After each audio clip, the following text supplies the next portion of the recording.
surrendering. It does not mean collapsing. It does not mean being weak.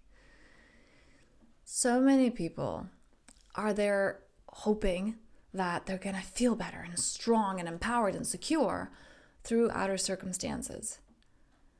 And most of us are not willing to give that up. And such an important question to ask yourself is, would you rather be happy or would you rather be right? I remember asking myself this question. I remember going deep into shadow work, the heaviness of it, with the inner critic just gobbling me up. And it was a hard time. I was there like on the floor, crying, saying, well, how can I merge these ideas of everything's possible and living that, embodying that purpose, that knowing that I felt within me, like that fire. And at the same time, being overwhelmed by like a tsunami from my inner critic, from, a lot of people feel that in the solar plexus, where there's this anxiety, there's this, oh no, I'm so small, there's this teeny tiny little flame. And then there's this tsunami, you can't compete with that. And so this idea that, okay, well then I have to fight or I have to prove. And what the mind does is I have to prove you, the heart, the soul, the inner knowing, wrong. No, you can't be happy. No, you can't feel safe. No, you need all of these things to align before you can be happy. And this is what the inner critic does. You see, the world itself is neutral. The mind creates meaning of it. There's black, there's white, there's good, there's bad. Life is neither, really. A fire, right? A wildfire. It's like, whoa, that's a disaster. Not really. It purifies the earth, and there's this incredible growth that's available after these fires. It's devastating from a particular perspective, but is that the perspective that you're choosing? And the thing is that if you are devoted to your thinking mind, to your ego, to your inner critic, then everything will seem like a devastation. Because the mind, that's how it creates purpose. One of the most common things that comes up with clients, and I remember having this myself when I would work with a teacher, and he would speak to my inner critic directly and say, why are you doing this? And what comes up over and over again, what came up there within me as I was just witnessing that energy, kind of taking the back seat and allowing the practitioner to do his thing and speaking to my inner critic, it was that because I want to have purpose. Because who am I if I'm not creating problems and then solving them? It's like, in a corporate environment, this employee who feels like they don't have anything of value to offer, so they keep having to create like kind of problems, or like, oh, we need this, let me fix it, I know how to fix it. Their creations are going to be from fear. They don't actually add any real value. They just perpetuate the cycle of fear and suffering. The value is created when you are willing to be wrong and be happy instead. When the stories of, well, there's so many horrible things happening, and no, I don't get to be happy, and this person is evil, or they're bad, or whatever. It's like your mind has these stories. Is it worth holding on to them for your dear life when it's causing you to not experience peace? It is really difficult, and it takes so much energy to fight, to prove, to keep up the stories of suffering and hurt and pain of this persona. It's a lot of energy. And I've had them too. It's not, like I was in La La Land, like, okay, it was just always amazing. It wasn't. I was also in these stories and realizing, whoa, how that energy can be utilized for something greater. Imagine the amount of effort that you're going to use keeping a beach ball underwater because it naturally wants to flow up. And there you are, like, nope, the beach ball is your joy and your happiness. And your hands and that pressure is your thinking mind. It's a lot of work. You may be okay for like the first 5 minutes. What about an hour? What about a day? What about 3 days? How about a week of just being in this position? And it is exhausting, and that's what all of us are doing. If you just let go and let life take its course, trust enough that you're going to be okay. That energy that you've spent on this can be used for other things, for building, for creating, for living your purpose and being of service to others.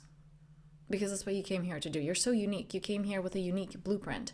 So why the hell are you wasting your energy judging your emotions? This one's good, this one's bad. Because yes, I said that the ball is happiness. It's also all emotions. Because emotions is energy and motions. The God, life, source, consciousness moving through you. But as long as you are there, another great visual, it's like you have a security guard at the door, and it's like, joy, okay, and sadness, nope, stay out.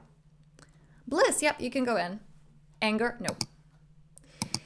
After a while, yeah, there's going to be some good emotions in there, but you're going to have a really angry crowd of all these emotions that you deem inappropriate.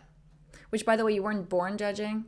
It's you learned from the people who were denying those things in themselves. So therefore you're like, oh, okay, that's bad. I'm not going to let that in.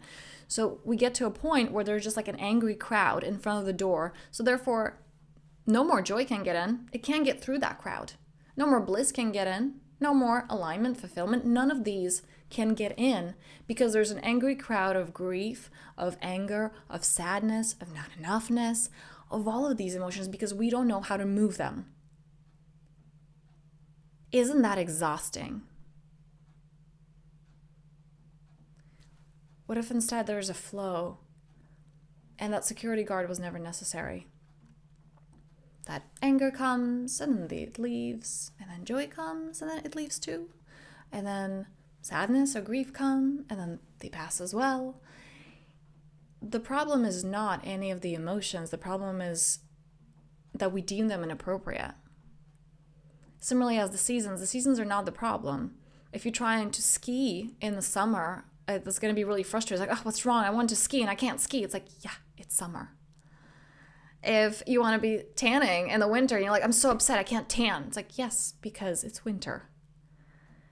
And so the seasons themselves are not the problem. It's our expectations that are the problem.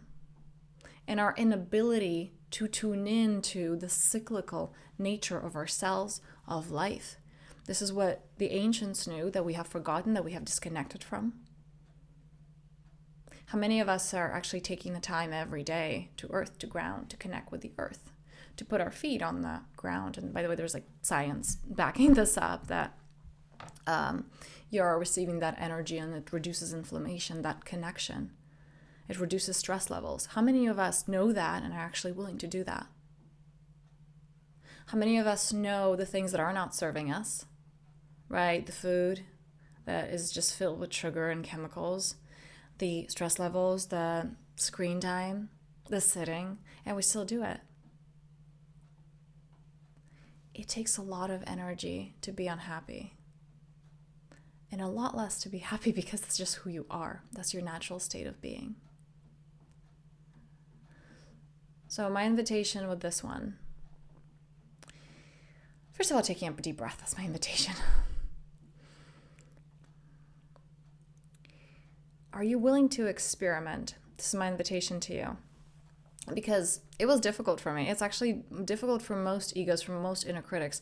Being like, okay, I'm going to be happy from now on. I've been holding this beach ball under the water for the last several decades. And I'm just going to let go now and relax. It doesn't work like that. What does work though is experimenting, having a game, having a sprint. So what if for 4 weeks You just allowed your joy to lead.